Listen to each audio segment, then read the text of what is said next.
So, last week, I was mainly trying to understand Mia.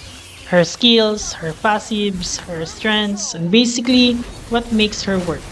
But after playing more games with her, I realized something. Mia isn't really difficult because of her mechanics. The difficult part is knowing when I can actually fight. Because if I position badly, I can die before I even get the chance to deal damage.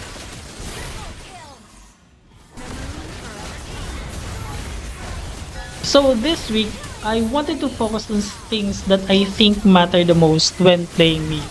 Who should I ban? When should I play aggressive in the lane? What build should I use depending on the enemy team? And most importantly, when should I actually join a team fight? Before I even get into the game, I also need to understand which heroes can make Mia's life difficult. And honestly, when I'm playing Mia, I don't want to make the early game harder than it's already is.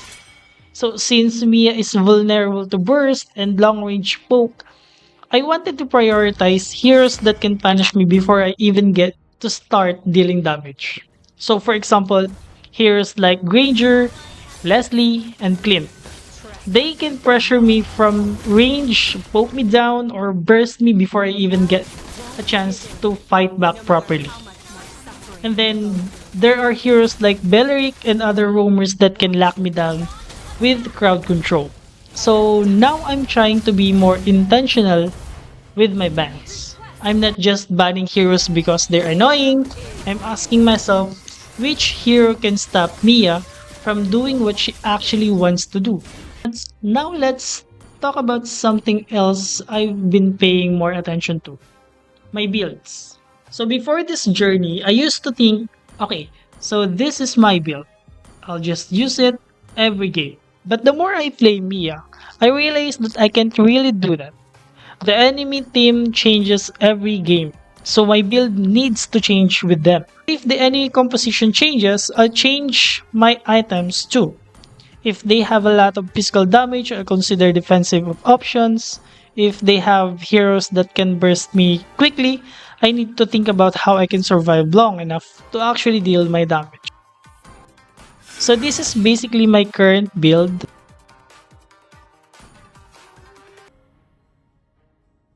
Now, let's get into the laning phase. And there's one thing I've been telling myself every time I play Mia. If I zone the enemy out, I'm absolutely going to do it. If I have the advantage, why would I give them free space? If I can stand in front of the wave and make the enemy think twice before walking up, I'll do it. If I can force them away from the minions, even better. Because for me, zoning isn't always about killing the enemy. Sometimes it's just about making sure they can farm comfortably. And if I can do that while safely farming myself, that's already win. Obviously, I can't do that in every game. Sometimes the enemy here is just stronger than me in early. Sometimes they have better poke. Sometimes I know what if I walk too far forward, I'm going to get punished. And in those situations, I'm not going to force it. I'm just going to play safe. Farm my minions, take what I can, wait for my opportunity. Because one thing I'm starting to understand with Mia is I don't need to win the lane immediately. I just need to get stronger. If I can bully the enemy, I'll farm. If I can't fight, I'll wait. And if I can safely zone them, I'm not going to pretend that I can. This is probably one of the biggest things I've been learning with Mia. I don't need to join every fight. Sometimes I see a team fight happening on the other side of the map, and my first instinct is should I help them? But then I look at my items and I'm like, wait a minute, what am I going to do there? If I haven't finished my core items yet, I might not have enough damage to make a real difference in a team fight.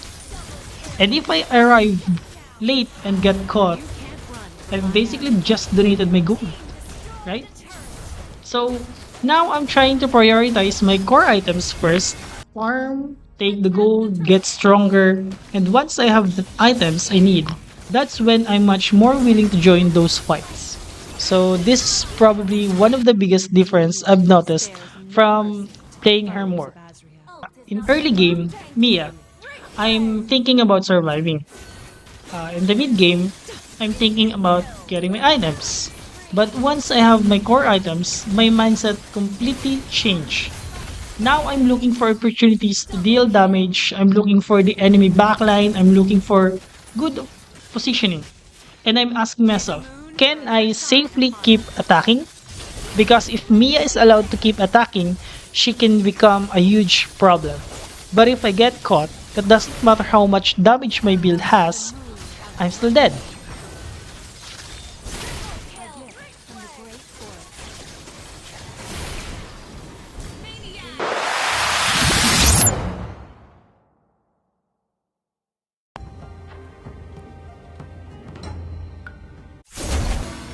Enemy battle spell on CD.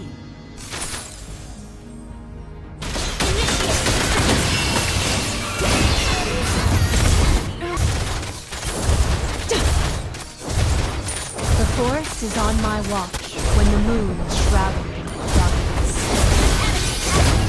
Solo kill. Fade into the moonlight.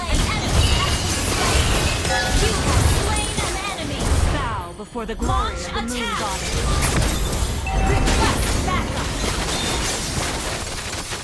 Double kill.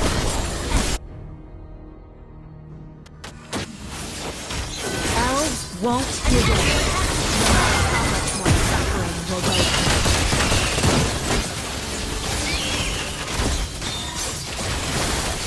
Your team destroyed a turret.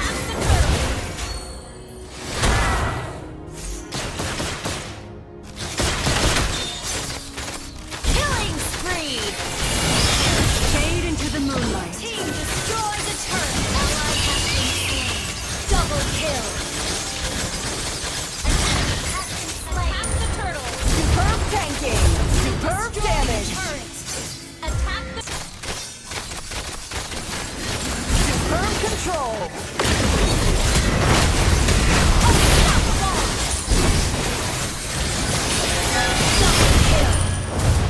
May the moon have mercy.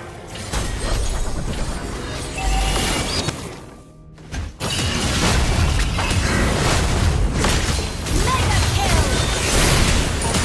In the great forest. Enemy battle spell on CD. An enemy has been slain. Great play. Launch attack. Understood. My aim is true.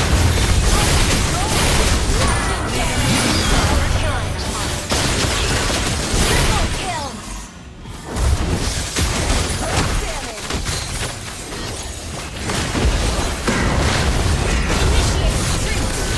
Legendary. Fade into the moonlight. Your team. Hey, not bad.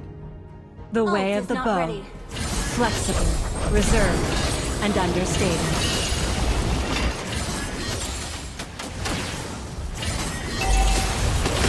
May the moon forever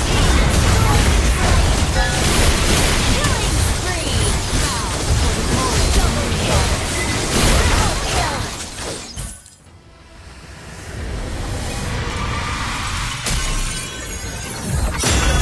Victory.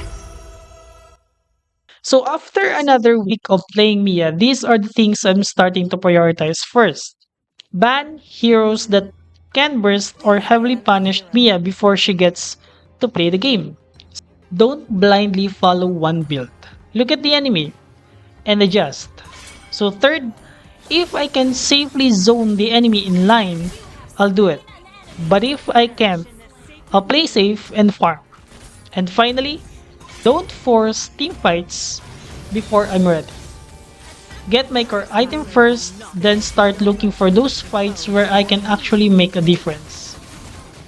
I'm still learning Mia, and I'm definitely not playing her perfectly yet. But I feel like I'm starting to understand something important. Playing Mia isn't about focusing fights. It's about creating the right situations where I can keep attacking and letting Mia do what she does best. And that's what I'm going to keep working on the next week. And that is for this week's episode of my hero journey with Mia. If you enjoyed the video, thank you so much for watching all the way through. It really means a lot. I'm still learning and improve, so if you have any tips or suggestions, feel free to drop in the comments and I'd love to hear from you. And if you want to follow my journey with Mia and see how far I can go with her, make sure to like the video and subscribe to my YouTube channel.